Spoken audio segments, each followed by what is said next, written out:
سلام فتواتن كبران تخطتلتي نايز مدد ببزلكم سلام تعنا رهوان داتم نقولكم أمنيرو معت مدبنا دما أما حاولوا ميديا عزيم أزرب ساعات تكسات حواريتات نحزلكم قريبا لكم نز channel سبسكرايب زيكوركم حدش فاميل اليوم سبسكرايب بس فيديو دمانا بزح سمن تانك باسا لايك بنكر جمرو نغزل مدبنا كملو استوعلوا صلاتكم يا عيس جننت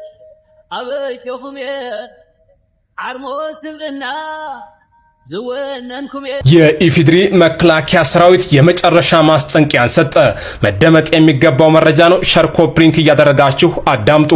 የኢትዮጵያ መከላከያ ሰራዊት ጽምዶ በሚባለው እንቅስቃሴ በኩል በኢትዮጵያ ሉዓላዊነት ላይ የሚቃጣ ስጋት ቢኖር ስለሚወስደው እርምጃ አገር ውስጥ ለሚገኘው ዲፕሎማቲክ ማህበረሰብ ባሳወቀበት ዕለት ነው የመጨረሻ ማስጠንቀቂያውን ያስተላለፈው። የመከላከያ የውጭ ግንኙነትና ወታደራዊ ትብብር ዳይሬክተር ይህን እንቅስቃሴ ወደ መሬት እናወርዳለን ብለው ስንዝር እንቅስቃሴ የሚያደርጉ አካላትን በጽኑ አስጠንቅቀዋል። ዳይሬክተሩ ሜጀር ጀነራል ተሾመ ገመቹ ይህን ያስታወቁት ትላንትና አርብ ግንቦት 14 ቀን 2018 ዓ.ም በብሔራዊ ቴሌቪዥን በተላለፈ ቃለ መጠይቅ ወቅት ነው። ምን ትላላችሁ? ተጨማሪ መረጃ ፎሎ ማድረጋችሁ እንዳዘነጉ። አስተውዕሉ ተጋሩ ወድ ወረደ ካብ አብይ ጽቂጣ ዝተዋህበቶ ተልእኾ ግን ከዓ ምፍላጥ ዘድልያ ሓንቲያ ንትግራይ ምዝንጋዕ ኣብ ክልተ ዝመቃቀለኩም ዘሎ ጉዳያት ዲዛይን ድዩ ፈቃቅ ምስ ፈጠርኩም ድማ ዝያዳ ነቲ ጋግ ከግፍሖ ጻድቃን እቲ ናይ ጋኔን ተልእኾ ተዋሂብዎ ኣሎ። እታ ጾታ ከምዚያ ዲዲአር ባሕራ መሬት ክጅመር ሰራዊት ቲዲኤፍ ናብኡ ኸይድ እቲ ስሙር ሓይሊ ተመጢጡ ክብተኽ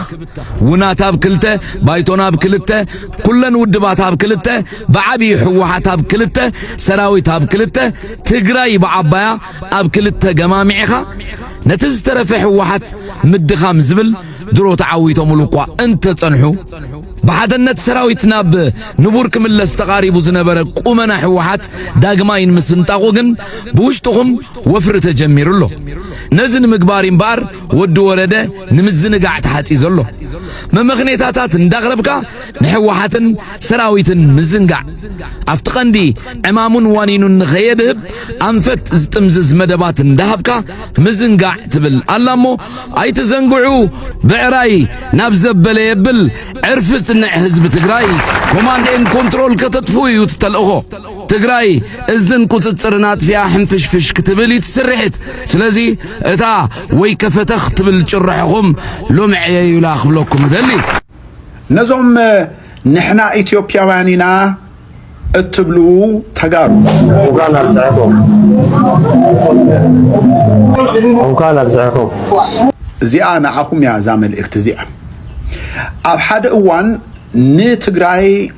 ናይ ድሬዳዋ አማሓዳሪ ወይ ከዓ ከንቲባ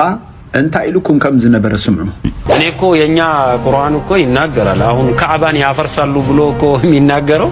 አስሐቡል ፊል ይላል እኮ። አስሐቡል ፊል ማለት የአብርሃም ልጆች ናቸው። የአብርሃም ልጆች ሌላ ቦታ አይደለም፣ አንዱ ትግራይ ናቸው። ከሰው ዘር ያልተፈጠሩ እንደውም ዳቢሎስ ከነሱ ይሻላል ብዬ ተስፋ አደርጋለሁ። ዳቢሎስ እኮ እንደነሱ አይነት ተንኮል የለውም። በቃ ሲፈልግ ይለብጣል፣ ሲፈልግ የፈለገውን ነገር ነው እንጂ የሚያደርገው እነሱ ቢመጣ እሱም የኔ አካል አይደሉም ብሎ ነው የሚክዳቸው። በህይወት እንኳን ኖሮ ብትጠይቃቸው ይሄንን ሊገልጹ አይችሉምና እኔ አንዳንዴ ቢያንስ ምን አለ ግባተ መሬታቸውን በሰላም በክብር ተሸኝቶ ቢሄዱትስ ማር ከምት ሰምዑዎ ዘለኹም እዩ እዚኦም ከም ህዝቢ ከም ትግራይ ኣብ ቁርአን ከምት ዝተጻሓፎ እዚኦም ልዕሊ ሰይጣን እዮም ሰይጣን ከማን ካብ እዚኦም ይሐይሽ ተባሂልኩም ነርኩም ይኹም ይገርም ይብሕጂ እንታይ ዳኣቆምኩም ሕጂ ንሕና ኢትዮጵያውያኒና ትብሉ ዘለኹም እዛ አጀንዳ ወይ ዛ ኢትዮጵያዊነት እዚኣ ፈቲኹም ማ ዘይኮንኩም ውሽጣ ገለ ነገር ኣለዋ ሳ ብጋሃዲ እንዛረበላ ጊዜ ቀረባ እያ ብዙኾነ እቲ ትማሊ ኣብ ቁርአንና ከማን أصحاب عدوك لما لقيلو زصرفكم كتصنتو لوم طفو لوم زبلكم زنبره كنتيبا لو مدما بمخنيات تنساء انكو ابصحكم يبلالو سمعوا واسكي وكان ابصحكم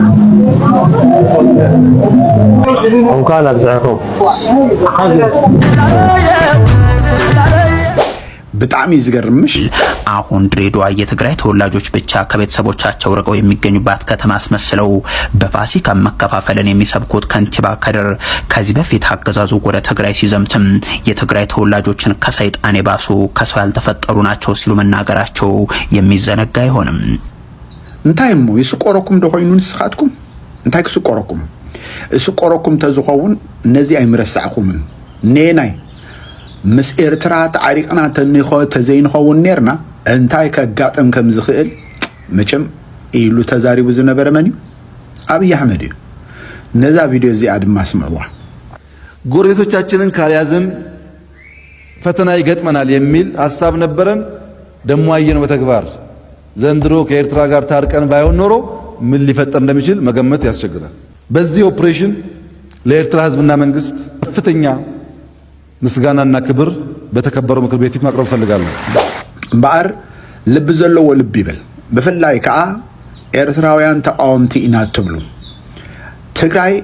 አብ ኢትዮጵያውያን ማዕረክ እንደይ ትርአ በኸመይ ደረጃ ትርአ መጀመሪያ ፍልጡ ትግራይ አብ ዝዋን እዚ ፖለቲካ በኸመይ አሳሲያ በኸመይ ትዕወት እያ ክትድግፉ ዘለኩም እንበር እስኻትኩም ንምንታይ ነዚ ዓይነት ፖለቲካ መንገድ መሪፃ ኢልኩም ከተግሮምርሙ የብልኩምን ምክንያቱ ንትግራይ ተዓብሱላ ነገር ስለዘይብልኩም ንትግራይ ሲ ጥብ ዝብል አብኢልኩም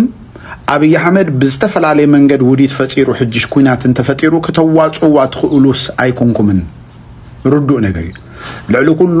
ኣብዚ እዋን እዚ ጸላኢ አውሒዳ ነቲ 4 ኪሎ ዘሎ መንግስቲ ናይ ምድርዳር ክእለታ ንቅድሚት ኣምጽኣ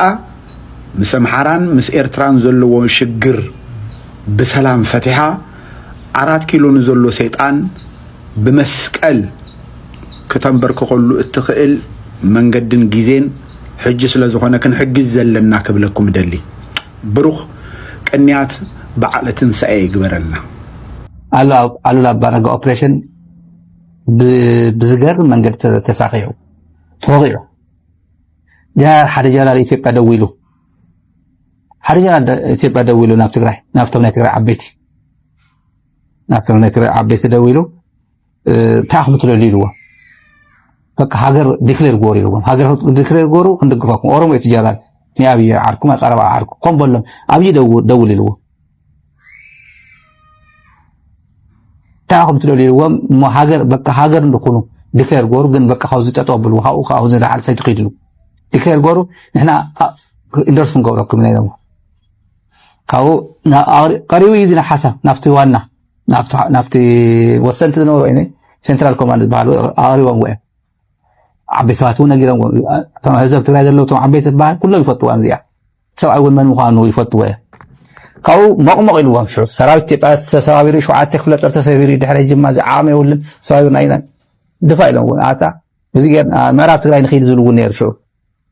ነፃ ንግበር ምዕራብ ትግራይ መጀመሪያ ነፃ ንግበር ሱዳን ንኽፈቶ ብዝገና ህዝብና ንመልስ ሱዳን ተፈናቀለ ህዝብና ንመልሶ ዝተፈናቀለ እዚ እውን ናብ ዓዲ ንመልሶ ምዕራብ ትግራይ ነፃ ንግበር ምዕራብ ትግራይ ናይ ከይኸደና በዚ አዲስ አበባ ስልጣን አዲስ አበባ ይዘሎ 4 ኪሎ ይዘራዩ ከምዚ ከይዶም ነጣሓስዎ ከይዶም ደስ ይበጽሖም ውድብ ናጽነት ትግራይ ዲክሌር ጎር ኢልዎም ሽዑ ዶክመንት እናዛረው እዚ 64 ፔጅ ያዳልዩ ንግርማይ በርሀ ፔጅ ትወዲ ዘሎ ኮንግራጁሌሽን በዚ አጋጣሚ